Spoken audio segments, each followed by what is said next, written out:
Welcome to special analysis. నేను రమా మండవ. ఈరోజు అనాలిసిస్లో భాగంగా మనం తీసుకోబోతున్న టాపిక్ ఏంటంటే, అనాలిసిస్కి ఈరోజు నేను ఒక టైటిల్ పెట్టినాను, రక్తాభిషేకాలు చేస్తే రాష్ట్ర బహిష్కరణే అని చెప్పేసి, చంద్రబాబు నాయుడు రూలింగ్ అంటే ఇదే కదా అని చెప్పేసి నేను టైటిల్ పెట్టినాను. ఆ అంశం గురించే ఈరోజు డిస్కస్ చేయబోతా ఉన్నాం. ఇక్కడ చూసినట్లయితే అత్యంత కీలకంగా చంద్రబాబు నాయుడు శాంతి భద్రతల మీద ఫోకస్ పెట్టాల్సిన సమయం వచ్చింది. ఎందుకు వచ్చింది అంటే, గత 2 ఏళ్లుగా సమయం చిక్కలేదా అంటే, గత 2 ఏళ్లుగా అనేక అంశాల మీద ఫోకస్ పెట్టారు. గతంలో వైఎస్ఆర్సీపీ 5 ఏళ్ల పాటు అరాచకాలను కంట్రోల్ చేయాలంటే దానికి టైం పడుతుంది.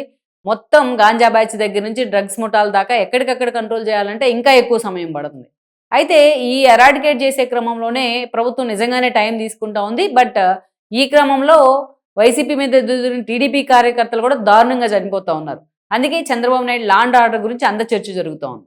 చంద్రబాబు నాయుడు అంటేనే లా అండ్ ఆర్డర్. ఆయన ఎప్పుడు కూడా ఆయన అధికారంలో ఉంటే సరే, ఆయన ఒక రాష్ట్రానికి ఒక సీఈఓ అంటారు చాలామంది, పరిశ్రమలు తెచ్చే విషయంలో కావచ్చు, మిగతా అంశాల్లో కావచ్చు. కానీ వేరేజ్ ఆయన అడ్మినిస్ట్రేషన్ దగ్గరికి వచ్చేటప్పటికే లా అండ్ ఆర్డర్ గురించే చాలామంది ఎక్కువ మాట్లాడతారు. నేను చాలాసార్లు చెప్పాను, గతంలో ఆయన సీఎంగా ఉన్న సమయంలో ఫస్ట్ అండ్ సెకండ్ టైము ఆయన చేతిలోకి పార్టీ అధికారం వచ్చిన తర్వాత అప్పటిదాకా ఓల్డ్ సిటీలో ఆ స్థాయిలో ఏ పార్టీ కాంగ్రెస్ ప్యాంపర్ చేస్తూనే వచ్చేది ఓవైసీ బ్రదర్స్ని. ఫస్ట్ టైం చంద్రబాబు నాయుడు అక్కడ మున్సిపల్ బిల్లులు, వాటర్ బిల్లులు, కరెంటు బిల్లు ఇవన్నీ కట్టించే ప్రయత్నం చేశారు, పోలీసులను పెట్టించి మరి. అందుకే ఓవైసీ బ్రదర్స్కి ఎప్పుడు కూడా చంద్రబాబు నాయుడు అంటే పడదు, ఆయన అంటే నచ్చరు కూడా. సరే, అది మనం పక్కన పెడితే, బట్ ఆ స్థాయిలో ఈ రోజున Chandrababu Naidu law and order గురించి ఇలాంటి ఇష్యూలతో కంపేర్ చేస్తూనే చర్చ జరుగుతూ ఉంటుంది. ఎందుకంటే ఎప్పుడు నక్సలైట్లు చంద్రబాబు నాయుడుకి వ్యతిరేకమే, ఎప్పుడు మావోయిస్టులు ఆయన వ్యతిరేకించేవాళ్ళు. ఆయన తీసుకున్న నిర్ణయాల్ని లెఫ్ట్ పార్టీస్ కూడా వ్యతిరేకించేవి. ఎందుకంటే ఆయనన్ని వరల్డ్ బ్యాంక్ గురించి ఎక్కువగా మాట్లాడుతుంటారు, వరల్డ్ బ్యాంక్ రుణాల గురించి మాట్లాడుతుంటారు. సో ఇవన్నీ కూడా వాళ్ళకి అంతగా డైజెస్ట్ కావు. అందుకని వాళ్ళు ఎప్పుడు కూడా ఆయన వ్యతిరేకిస్తూనే ఉంటారు. అందుకే లా అండ్ ఆర్డర్ మీద ఈ అల్పిర్ లాంటి ఇష్యూస్ కానీ, ఆ ఎక్స్పీరియన్స్లు కానీ, లా అండ్ ఆర్డర్ మీద చంద్రబాబు నాయుడు చాలా సీరియస్గా ఫోకస్ పెట్టేవాళ్ళు.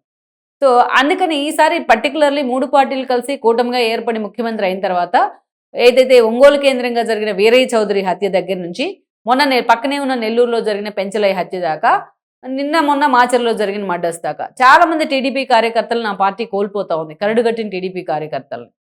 పెంచలైన ఆఫ్టర్ ఆల్ డ్రగ్స్ ఏంటయ్యా బాబు అని అడిగినందుకు ఆయన పిల్లల ముందే రోడ్డు మీద నరిగి చంపేశారు. సో ఇలాంటి వచ్చినప్పుడల్లా టీడీపీ నేతల మనసు చివుక్కుమంటా ఉంది, టీడీపీ క్యాడర్ మనసు. చంద్రబాబు నాయుడు అడ్మినిస్ట్రేషన్ ఎందుకు ఆయన పక్కన పెట్టారు, ఎందుకు ఇలాంటి విషయాల మీద ఫోకస్ పెట్టట్లేదు, డీజీపీ ఏం చేస్తూ ఉన్నారు, హోంమంత్రి అనిత ఏం చేస్తూ ఉన్నారు అని చర్చ జరుగుతుంది. అందరి వేళ్ళు కూడా అట్టే చూపిస్తూ ఉంటాయి, అధికారంలో ఉన్నారు కాబట్టి. ఈవెన్ పవన్ కళ్యాణ్ కూడా చెప్పడం జరిగింది, యోగి మార్క్ పాలన రావాలి రాష్ట్రంలో అని. సో ఇది వైఎస్ఆర్సీపీకి ఒక అస్త్రంగా మారుతూ ఉంది.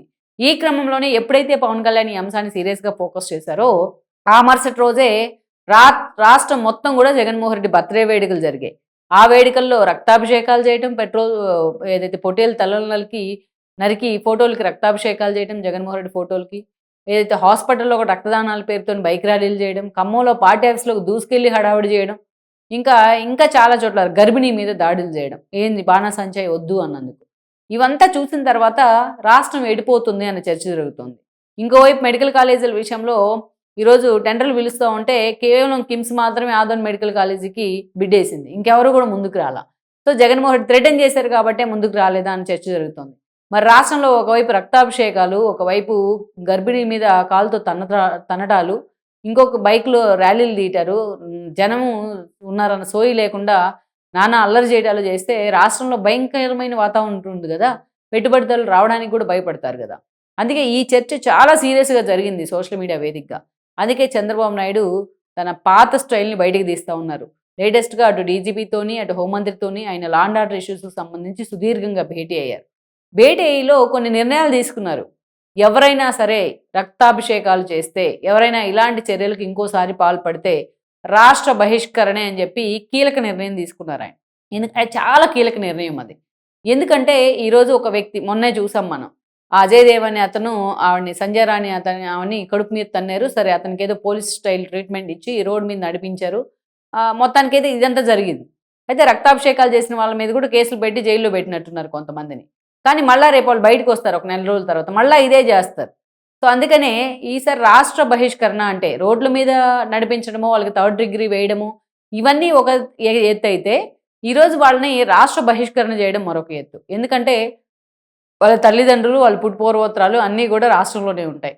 వాళ్ళు ఇక్కడ కొన్ని ఇల్లు లేకపోతే ఇంకోటో ఆస్తులో ఎసెట్స్ అన్నీ రాష్ట్రంలోనే ఉంటాయి. ఇక వాటిని రాష్ట్ర బహిష్కరణ అంటే కేవలం చేసిన ఒక్కడికే ఉండదు. మొత్తం వాళ్ళ పేరెంట్స్ కూడా అతనితో పాటు తట్టాబుట్ట సర్దుకొని వెళ్ళిపోవాల్సిందే. ఫ్యామిలీస్ వెళ్ళిపోవాల్సిందే. ఆ కనెక్టెడ్ ఫ్యామిలీస్ కూడా. సో ఇదంతా ఆస్తుల్ని, ఇల్లుని అన్నిటిని వదిలేసి వేరే రాష్ట్రాలకు వెళ్ళిపోయి అక్కడ కొత్త మార్గం ఎతుక్కోవాలి బతకడానికి. సో వాళ్ళింకా ఇప్పట్లో టీడీపీ కూటమి ప్రభుత్వం అధికారంలో ఉన్నన్ని రోజులు రాష్ట్రంలో అడుగుపెట్టే అవకాశం కూడా ఉండదు. అంటే రాష్ట్ర బహిష్కరణ చేసినట్టే వాళ్ళు. యోగి కూడా ఇలాంటి చర్యలు చాలా చేశాడు ఆయన రాష్ట్ర బహిష్కరణ పేరుతో.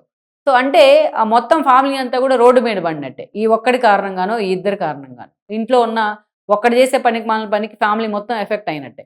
అందుకే ఇది చాలా సెన్సిటివ్ ఇష్యూ ఇది. అందుకే చంద్రబాబు నాయుడు తీసుకున్న నిర్ణయం మీద ఈరోజు అభినందనలు వెల్లువెత్తుతా ఉన్నాయి. ఎవడైనా సరే ఇలాంటి పనులు చేస్తే, ఇలాంటి పనులు ఇరుక్కుని అడ్డంగా దొరికిపోతే వాళ్ళందరికీ రాష్ట్ర బహిష్కరణే అన్న విధంగా చంద్రబాబు నాయుడు చాలా సీరియస్ డిసిషన్ తీసుకున్నారు. ఇదైతే ఎవరైనా స్వాగతించే అంశమే. మొత్తానికైతే ఇదే కదా, ఇలాంటి ఇష్యూస్ కదా చంద్రబాబు నాయుడు ఫోకస్ పెట్టాల్సింది. ఇదే కదా ఆయన రూలింగ్ అంటే అని చెప్పి చాలామంది మాట్లాడుకున్న పరిస్థితి ఉంది. మరి కేవలం ప్రకటనలకే పరిమితం అవుతుందా ప్రభుత్వం, లేకపోతే పూర్తి స్థాయిలో దాన్ని యాక్షన్ ప్లాన్ రూపొందిస్తుందా అనేది కూడా ఇంకొద్ది రోజుల్లోనే క్లారిటీ రాబోతోంది.